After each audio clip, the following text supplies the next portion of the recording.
Jean-Michel Maire. Exactement. Un coup de gueule contre Enquête exclusive. Il y avait une erreur dans ma phrase. Je suis numéro 2, j'avoue. Un coup de gueule contre Enquête exclusive qui hier soir présentait un numéro qui n'était pas mal au demeurant sur l'Algérie. L'Algérie, c'est la modernité et ses traditions souvent archaïques, en tout cas son manque de démocratie. Et il y a une youtubeuse Voilà, vous êtes déjà partial déjà. Ouais. Bah, Non mais dans votre lancement, on vous a demandé de faire un lancement, c'est pas pour dire ce que vous pensez. Je dis pas ce que je pense, c'est pas connu comme le plus grand pays démocratique du monde. Dites pas de bêtises. C'est mon avis en tout cas. Voilà, non mais dites pas de bêtises non plus. On a hier, Bernard de la Villardière était encore entêté une fois de plus. Oui. Pour avoir fait un reportage sur l'Algérie, il ne reflétait pas du tout ce qui se passait là-bas une fois de plus. C'est pas la peine pour moi, je trouve, d'en rajouter ce soir. Après, Jean-Mi, vous dites ce que vous pensez. Oui, c'est ce que je pense. Après, pour moi, le coup de gueule, il est surtout sur encore le traitement du sujet de Bernard de la Villardière, qui voilà, s'est dit, je vais aller faire un reportage sur l'Algérie, un documentaire, et je vais y aller à fond. Et sur Twitter, ça a été une catastrophe. On va regarder un petit récapitulatif de ce qui s'est passé hier, parce que en cause notamment l'image de la femme algérienne décrite dans le reportage. L'une des intervenantes, la youtubeuse star Nour, explique même avoir été dupée par la production qui aurait faussé son témoignage.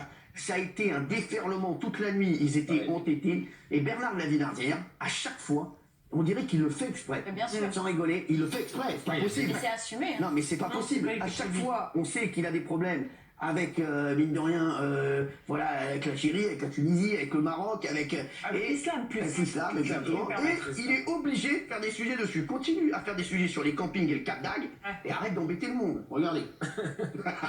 Pour un Français, ces images n'ont rien de choquant. Mais en Algérie, c'est tout nouveau. Avant, c'était mal vu. Mais après, ça a changé petit à petit parce que les filles de plus en plus font ce qu'elles veulent. Et la société a commencé à les accepter. Alhamdoulilah pour nous. Pour autant, Nour reste une mineure à vie. Qu'est-ce que tu fais? Je vais voir ce que je veux. Quoi qu'elle fasse, elle doit demander l'autorisation à son mari, Marwan. Le jeune homme de 22 ans garde toujours un œil sur elle. Vous avez l'impression de jouer quel rôle en fait? L'encadrant, le protecteur, le mari, l'ami, tout en fait. Alors, c'est vrai que ça a été un déferlement hier sur les réseaux sociaux. Vous allez voir, vous avez énormément réagi vous aussi. La question, c'est est-ce que vous avez aimé cette enquête exclusive sur l'Algérie? Est-ce que Bernard de la Villardière est encore allé trop loin? Géraldine. Alors, effectivement, Jean-Mi, il a raison, sur le papier, ça pouvait être pas mal. Parce qu'ils ont annoncé ça en grande pompe, on a fait 2 ans d'enquête, on a mis des caméras, on a même utilisé des journalistes binationaux pour pouvoir rapatrier les images en France. Donc, ok, sur le papier, pourquoi pas. Mais effectivement, le problème avec Bernard de la Villardière, c'est qu'il a une fixette éditoriale et il veut absolument faire entrer ses théories dans n'importe quelle boîte. Et ça coince. Alors moi, je me suis renseignée, par exemple, pourquoi il fait ça, moi je me dis? Mais pourquoi il continue ces sujets-là? On sait très bien qu'il a un petit problème.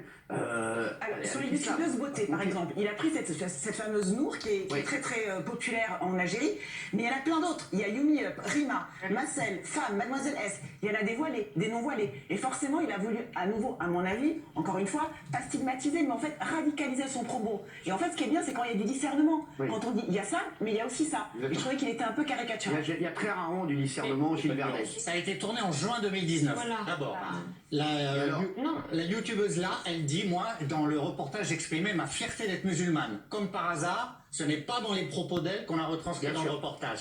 Et puis moi, il y a des femmes algériennes qui m'ont contacté aujourd'hui, qui m'ont dit, mais chez nous, il y a des avocates, des commerçantes, des femmes médecins.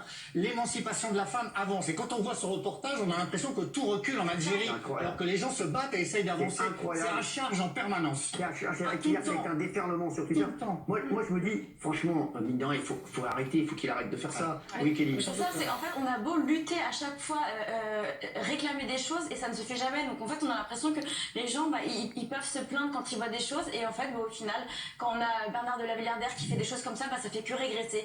À chaque fois qu'on a des reportages sur l'islam, les gens nous disent mais c'est pas comme ça chez nous, mais c'est pas une image qu'on veut avoir de notre pays, c'est pas et je savais qu'en regardant le reportage, je savais que j'allais aller sur Twitter. C'est Bernard de la Villardière. Et c'est ça qui est insupportable. La jeune femme, la jeune Nour d'ailleurs, elle est revenue sur un mot, la voix off dit qu'elle est mineure à vie. C'est faux, n'importe quoi. Elle n'est pas mineure à vie. Donc rien que ça déjà, dans le propos, c'est tendancieux. Ils leur induit des choses qui ne sont pas vraies. Moi j'ai envie de me tourner vers Isabelle. Isabelle, On sait que Bernard de Villardière, vous le connaissez plutôt bien, il est sur M6. Oui, oui, qui était un journaliste Pourquoi il fait sérieux. ça? On comprend Non, mais pas. alors, c'est pas une production ligne de front. Hein. C'est une production d'une autre société. Mais alors, c'est une production, c'est lui qui fait le reportage. Attendez, moi je n'ai pas compris la diffusion. D'abord parce qu'effectivement, c'est un vieux reportage qui a été tourné avant le confinement. Il l'a fait ou il l'a pas fait? Mais je pense que c'est pas lui qui a choisi la date. Allez, d'accord, c'est pas Bernard de Villardière qu'on voit, c'est ma mère. Mais non, lui, il a fait la fin. Isabelle, ma chérie, c'est lui qui l'a fait. Je n'ai pas aimé ce reportage. Oui. J'ai pas aimé ce reportage parce que je pense que c'était pas le C'est lui bon qui le moment pour présente la avant. diffuser. Oui, Jean-Michel.